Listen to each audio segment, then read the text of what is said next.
The purple building at the corner of First and GWA is the site that has been set aside for the Wine Science Center. It's actually Port of Benton land, and the port has offered up that land to have a developer build the Wine Science Center for us. We'd like to extend the vineyard that's there. It's about a half an acre now. Thomas Hennick Kling, our V&E director, would like to add about another 2 acres of grapevines there, and so we're looking to extend that.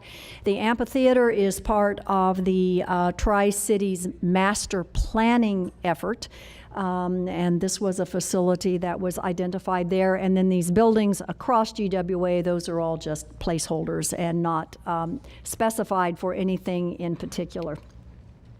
Wine Science Center, just quickly a couple more slides, and I'll finish up here.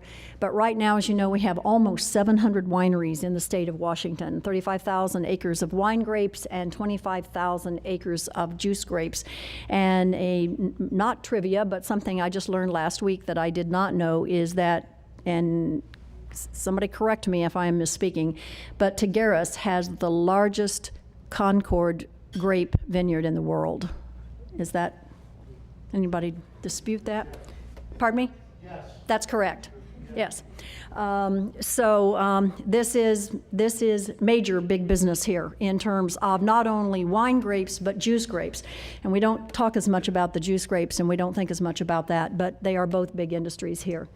The projected annual economic impact by 2020, and these are all data that come from the Washington Wine Commission and the Washington Association of Wine Grape Growers, WAG, that the projected annual economic impact is $10 billion to the state by 2020. 1.7 million tourists, 57,000 jobs. So wine is a major industry. And what we are thrilled about is that the wine industry, not just WSU Tri-Cities, but the industry has said that in order to really move Washington State to that next level in terms of really creating globally competitive wines and really putting the industry forward, is they need a research center. And the wine industry has actually identified about 10 research questions that they believe are important to have answered in order to really move the industry forward, and they believe that Tri-Cities is the place to do that research, or it should be centered here.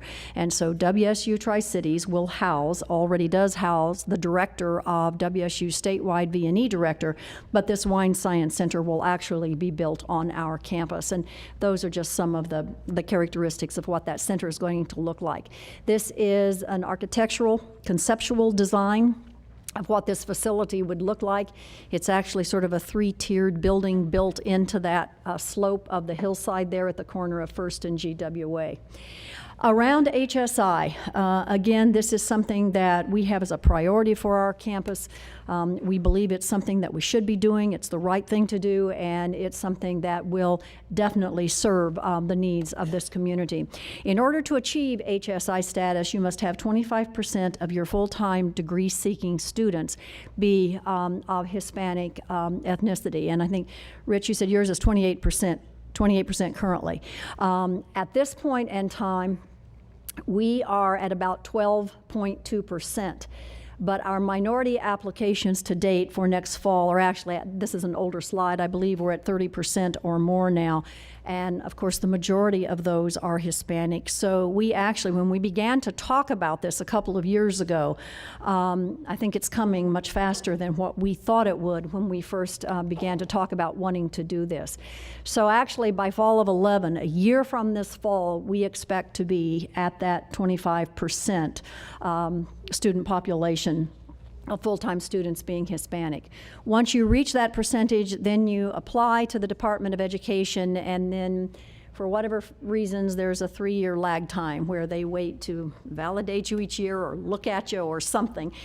So we can't actually receive the designation until 3 years beyond the date that we actually meet the criterion for it. So we would expect then by sometime in 2014 that we would receive that designation.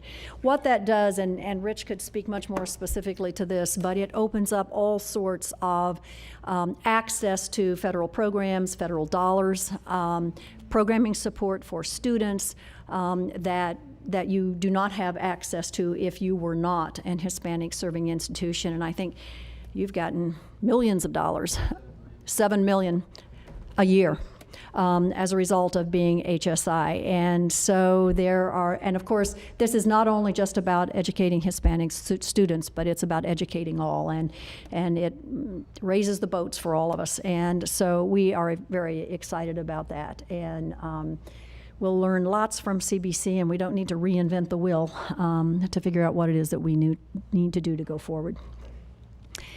So that concludes my my presentation, and I think, Rich, they wanted you to come back up, and we'd be happy to take questions or comments.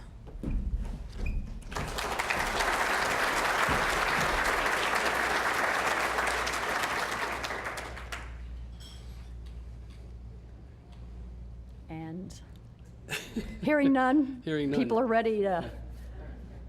Is it 1 o'clock? Yeah. Well, thank you again. Very much appreciate the opportunity to be here. Thanks a lot. Thank you.